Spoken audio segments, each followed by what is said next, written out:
Start with the greatest name of Almighty Allah, who is most kind and most merciful.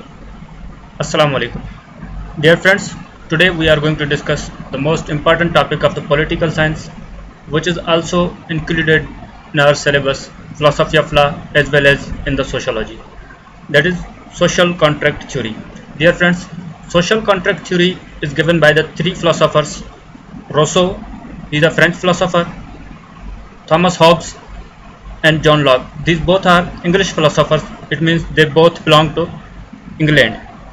So, what is the main theme of the social contract theory? What is social contract theory and what they give about the social contract theory? We would be discussing each separately.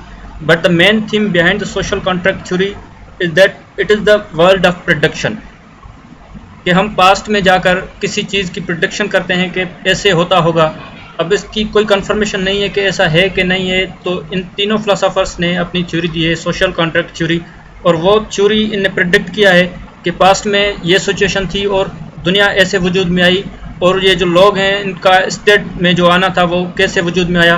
तो सबसे पहले हम discuss करते हैं Thomas Hobbes social contract theory. Thomas Hobbes का क्या concept है, क्या व्यू है इस बारे में कि स्टेट जो है वो कैसे वजूद में आई.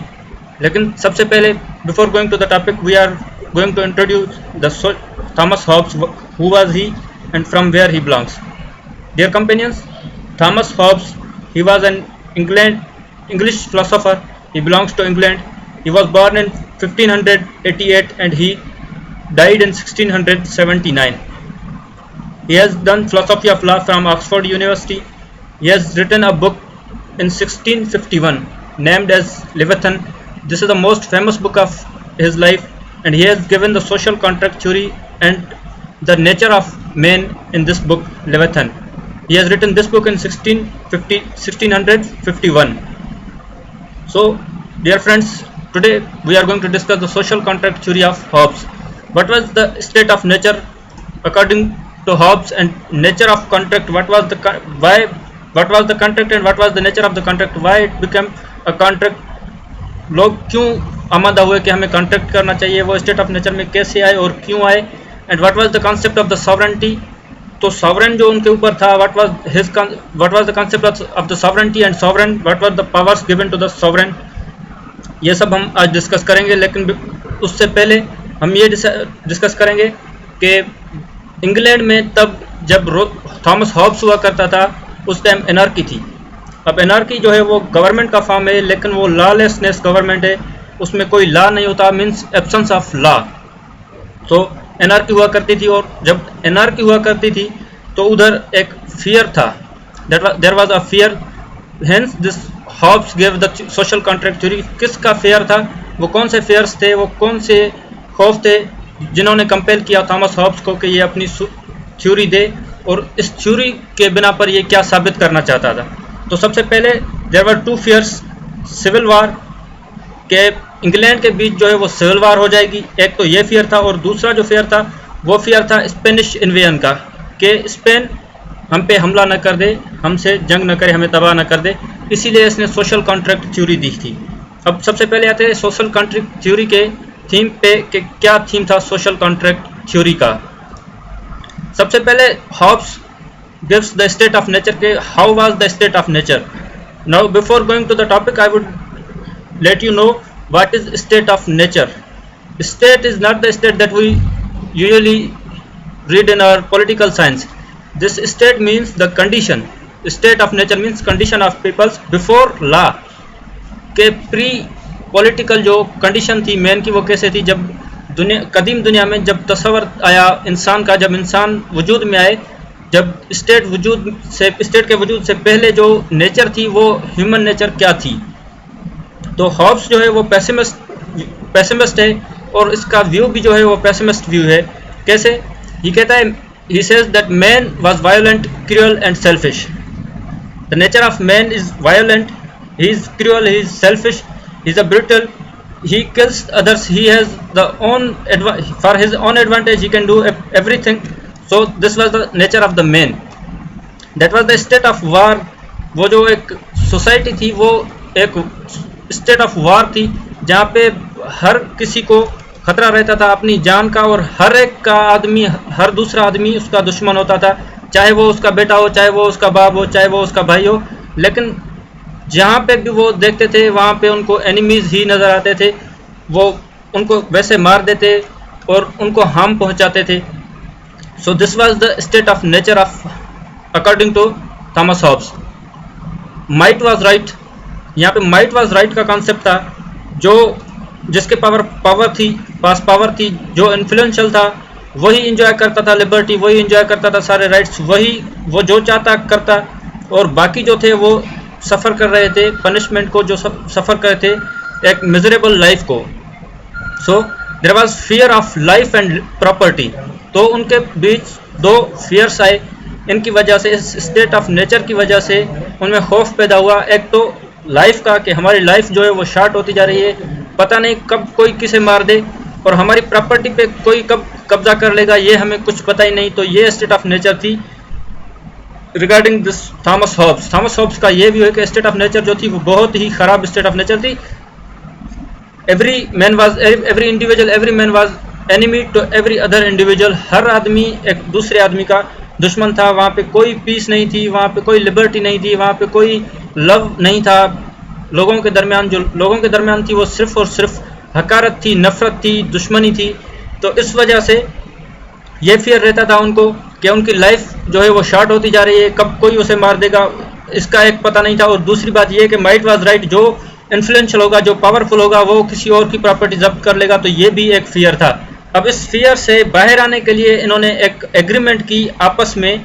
सारे लोग जो इंडिविजुअल्स थे वहाँ के, उन सारे इंडिविजुअल्स ने एक कॉन्ट्रैक्ट बनाया, एक एग्रीमेंट बनाई अपने अंदर कि जो हम में से सबसे ज़्यादा पावरफुल है हम उसको सॉवरेन बना देते हैं। तो अगर वो सॉवरेन होगा तो उसको हम ये ड्यूटी देंगे, वो हमारी लाइफ को प्रोटेक्ट करेगा और हमारी प्रॉपर्टी को प्रोटेक्ट करेगा। ये दो राइट्स हमें देगा और हम गिव अप कर रहे हैं, अपने सारे राइट्स जो हैं वो उनको दे रहे हैं। और वो जो होगा वो सुपर पावर होगा, वो सुप्रीम पावर होगा, वो अनक्वेश्चनेबल होगा। हम उससे कोई कुछ नहीं पूछेंगे, वो जैसे चाहे वैसे करे। तो हम ये कॉन्ट्रैक्ट अगर बना दें तो हमारी जो लाइफ है वो भी सेव हो सकती है और हमारी जो प्रॉपर्टी है उसको भी हम सेव कर सकते हैं। This was the state of nature of Thomas Hobbes. अब थॉमस हॉब्स की ये स्टेट ऑफ नेचर थी। आते हैं स्टेट ऑफ कॉन्ट्रैक्ट के बेस पे कि जो कॉन्ट्रैक्ट था, what was the nature of the contract. ये तब जब कॉन्ट्रैक्ट हुआ तो उस कॉन्ट्रैक्ट में क्या चीज़ें डिस्कस हुई, क्या what was the nature of the contract. This contract was unilateral contract. ये जो कॉन्ट्रैक्ट था यूनिलेटरल कॉन्ट्रैक्ट था, मीन्स वन साइडेड कॉन्ट्रैक्ट था। अब कॉन्ट्रैक्ट जो भी होता है, जब भी कोई एग्रीमेंट होगी, ये जाहिर सी बात है किसी दो शख्स या दो ग्रुपों के बीच या दो मुल्कों या दो स्टेट्स के बीच कोई भी कॉन्ट्रैक्ट या एग्रीमेंट होती है। तो ये जो कॉन्ट्रैक्ट था ये अजीब किस्म का कॉन्ट्रैक्ट था कि ये वन हैंडेड कॉन्ट्रैक्ट था, वन साइडेड कॉन्ट्रैक्ट और एग्रीमेंट थी, जिसके बीच ये सिर्फ और सिर्फ आदमियों ने की थी। जो इंडिविजुअल्स, जो कॉमन पीपल्स, ऑर्डिनरी पीपल्स थे, वहाँ के रहने वाले सोसाइटी वाले, उन्होंने ये कॉन्ट्रैक्ट किया था अपने दरमियान ही। इनकी दूसरी कोई भी साइड नहीं थी। इनका जो सॉवरेन था या जो पावरफुल, जिसको ये सॉवरेन बनाना चाहते थे, he was not party to the contract. Coming to the next point, unconditional contract. ये जो इन्होंने कॉन्ट्रैक्ट बनाया है, ये कॉन्ट्रैक्ट जो है अनकंडीशनल है। कंडीशनल, जाहिर सी बात है, कंडीशनल कोई क्यों अपनी सुपरमेसी देगा, क्यों अपने जो राइट्स हैं वो किसी और को देगा। ये अनकंडीशनल थी क्योंकि इनको फियर था, एक तो लाइफ का और दूसरा प्रॉपर्टी का। तो इन्होंने इस वजह से ये अनकंडीशनल कॉन्ट्रैक्ट, एक एग्रीमेंट साइन की खुद के ही दरमियान के हमें गिव अप करने चाहिए अपने सारे जो राइट्स हैं किसी एक शख्स को, जो हमें प्रोटेक्शन दे हमारी लाइफ को और हमारी प्रॉपर्टी को। Inception of state. अब यहाँ से स्टेट का वजूद शुरू होता है कि जब इन्होंने कॉन्ट्रैक्ट कर लिया कि हमें इस फियर से बाहर आना है, हम इससे स्टेट से बाहर आना है। वो तंग आ चुके थे इस स्टेट में रह रह के कि उनकी लाइफ शॉर्ट होती जा रही थी, उनके दरमियान जो है वो कॉन्फ्लिक्ट्स ज़्यादा बढ़ते जा रहे थे। तो इन्होंने एक ये कॉन्ट्रैक्ट बनाया, ये एक एग्रीमेंट बनाई और उसमें एक सॉवरेन को वजूद दिया। उस सॉवरेन का जो वजूद जब आया तो ये एक स्टेट का वजूद आया। इस कॉन्ट्रैक्ट की बिना पर एक स्टेट का वजूद भी आ गया। Sovereign was product of contract. अब जो कॉन्ट्रैक्ट बना उसी की वजह से सॉवरेन आया। सॉवरेन जो था वो जो लोगों के बीच, जो इंडिविजुअल्स के बीच एक एग्रीमेंट तय हुई, उसके बिना पर यह सॉवरेन आया। इर्रिवोकेबल कॉन्ट्रैक्ट था ये जो कॉन्ट्रैक्ट है इर्रिवोकेबल कॉन्ट्रैक्ट है। ये कॉन्ट्रैक्ट कभी भी ख़त्म नहीं हो सकता। ये कोई भी इसी को, अगर एक दफ़ा ये कॉन्ट्रैक्ट बन गया तो इस कॉन्ट्रैक्ट को कोई भी ख़त्म नहीं कर सकता। अब क्यों ख़त्म नहीं कर सकता? क्योंकि ये जो कॉन्ट्रैक्ट था ये लोगों की खुद की मर्जी से बनाया गया था, और लोगों ने इस कॉन्ट्रैक्ट में ये कहा है कि हमारे जो सारे राइट्स हैं हम गिव अप करते हैं एक सॉवरेन को। जो भी राइट्स हैं ये लॉ इन्फोर्सिंग भी यही होगा, लॉ इंटरप्रेटिंग भी यही होगा, हमारी जो पनिशेस होंगी वो भी यही डिसाइड करेगा, हमारा कोई भी राइट नहीं है। We want just two things, one is the security of life and security of property. हमारी इन दो चीज़ों को ये सिक्योर करेगा, बाकी हमारे जो भी सारे राइट्स हैं हम गिव अप करते हैं इस सॉवरेन को। ये इन्होंने एग्रीमेंट की थी, इसीलिए ये इररिवोकेबल कॉन्ट्रैक्ट था, ये इटरनल कॉन्ट्रैक्ट था, ये कॉन्ट्रैक्ट कभी भी ख़त्म नहीं होगा। Man desired peace and security, इनको ये दो चीज़ें चाहिए थी, एक तो उनको अमन चाहिए था और दूसरी security for the life and property चाहिए थी। ये दो चीज़ें उनको चाहिए थी जिसकी बिना पर इन्होंने कॉन्ट्रैक्ट साइन किया था, एग्रीमेंट साइन की थी अपने दरमियान, जिसमें कि जो सॉवरेन था वो सॉवरेन पार्टी नहीं था, he was not party to the contract. Coming to the next, sovereign had absolute and unlimited powers. जो सॉवरेन होगा, जैसे हमने डिस्कस किया कि वो अनलिमिटेड पावर्स होंगे, उसको एब्सोल्यूट पावर होंगे, उसको उससे कोई भी क्वेश्चन नहीं करेगा किसी भी किस्म का कि आपने ये जो किया ये गलत किया, आपने ये जो किया ये सही किया, आपको ऐसे करना चाहिए था, आपको ऐसे नहीं करना चाहिए था। जैसे सॉवरेन चाहेगा वैसे ही होगा, और उसको सारे पावर्स हैं, किसी की भी प्रॉपर्टी जब्त कर ले, किसी की कोई भी चीज़ कैसे भी कर दे, तो इससे कोई भी सवाल नहीं होगा, बशर्त ये है कि ये प्रोटेक्शन देगा लाइफ और प्रॉपर्टी को, ये दो चीज़ें प्रोटेक्ट करेगा sovereign. His duty was this to protect property as well as the life of peoples, and he has the all and unlimited powers. Sovereign powers were undividable. जो sovereign के जो power थे वो डिविडेबल नहीं है, किसी को भी नहीं दे सकता, वो ना देगा। ये जो है इटरनल पावर्स हैं ये इसके ही पास रहेंगे। Sovereign was sole law making agency, laws जो बनाएगा वो भी सॉवरेन खुद ही बनाएगा, ऐसे नहीं है कि लॉ हम में से उनको कोई बना के देगा और फिर वो लॉज ये इम्प्लीमेंट करेगा, नहीं, लॉज भी वो खुद अपनी मर्जी के ही बनाएगा, इंटरप्रेट भी खुद करेगा उस लॉज के ऊपर कि ये लॉ ठीक है कि गलत है, और लॉ कैसा बनाना चाहे कैसे नहीं बनाना चाहे वो उस सॉवरेन के ऊपर होगा। इनका इसमें कोई भी लेना देना नहीं है कि ऐसे लॉज बनने चाहिए ऐसे लॉज नहीं बनने चाहिए। Means he was having the absolute power, unlimited powers, जैसे चाहे वैसे कर दे, इससे कोई भी कुछ भी नहीं पूछेगा। This was the social contract theory of Thomas Hobbes. इसने ये प्रोटेक्शन दिए कि जो दुनिया थी, जो स्टेट थी, वो ऐसे वजूद में आई, और इससे पहले जो स्टेट थी वो स्टेट जो थी वो फियरफुल स्टेट थी।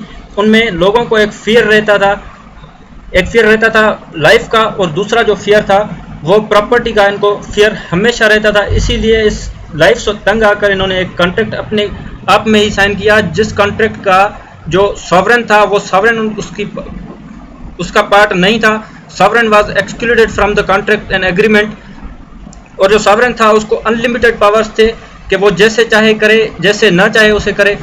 तो इसने ये कॉन्ट्रैक्ट इस बिना पर दिया कि जो इंग्लैंड में एनार्की थी, उस एनार्की में एक तो किंग था और पार्लियामेंट थी। इस किंग और पार्लियामेंट की जो बीच थे वो कॉन्फ्लिक्ट्स चल रहे थे, और वो कॉन्फ्लिक्ट्स जो चल रहे थे वो दो ग्रुप्स की वजह से चल रहे थे, एक रॉयलिस्ट और दूसरे republicans. Republicans were the ordinary peoples while as the royalist were the peoples who were belonging to a kingship, the class of rulers. इन दोनों के बीच, इनके पावर्स के बीच जो है वो कॉन्फ्लिक्ट चल रहा था। तो इस कॉन्फ्लिक्ट को ख़त्म करने के लिए, किंग को सपोर्ट करने के लिए थॉमस हॉब्स ने ये सोशल कॉन्ट्रैक्ट दिया, और इस सोशल कॉन्ट्रैक्ट की बिना पर ये इन्होंने साबित किया कि ये जो ऑर्डिनरी पीपल्स हैं इन्होंने गिव अप किए हैं सारे अपने राइट्स के, इनके पास कोई भी राइट नहीं है, ये कुछ भी नहीं पूछ सकते, ना ही कुछ कह सकते हैं किंग को। जो किंग होगा he is having the absolute powers to govern them. और जो किंग के दो ड्यूटीज़ हैं, वो एक ड्यूटी उसकी ये है कि वो उनकी लाइफ को प्रोटेक्ट करेगा और दूसरी के प्रॉपर्टी को प्रोटेक्ट करेगा। इससे ज़्यादा वो कुछ डिमांड नहीं कर सकते। ये इररिवोकेबल कॉन्ट्रैक्ट है, इस कॉन्ट्रैक्ट को ख़त्म भी नहीं किया जा सकता। तो ये जो अब रिपब्लिकन क्लास है जो पार्लियामेंट को सपोर्ट कर रहे हैं, ये किस बिना पर कर रहे हैं, जबकि इन्होंने खुद ने ही सरेंडर किया है। तो ये एक कॉन्ट्रैक्ट, थ्योरेटिकल कॉन्ट्रैक्ट था जो अपनी बिना पर थॉमस हॉब्स ने कहा कि ये आप पास्ट में कर आए हैं और इसी के बिना पर ये स्टेट जो है वजूद में आई है। तो अब आप क्यों किंग को हटाना चाहते हैं, इस कॉन्ट्रैक्ट को ख़त्म क्यों करना चाहते हैं, जबकि ये इररिवोकेबल कॉन्ट्रैक्ट है। तो ये एक किस्म से किंग को सपोर्ट कर रहा था Thomas Hobbes. In our next lecture we will be discussing the social contract theory of John Locke, कि जॉन लॉक का क्या व्यू है, what is his concept regarding the social contract theory, regarding the state of nature, regarding sovereignty and regarding the concept of state, कि कैसी state थी और कैसे बंदे रह रहे थे सबसे पहले और वजूद कैसे आया स्टेट का। तो तब तक के लिए मुझे दें इजाज़त। थैंक यू, अल्लाह हाफिज़।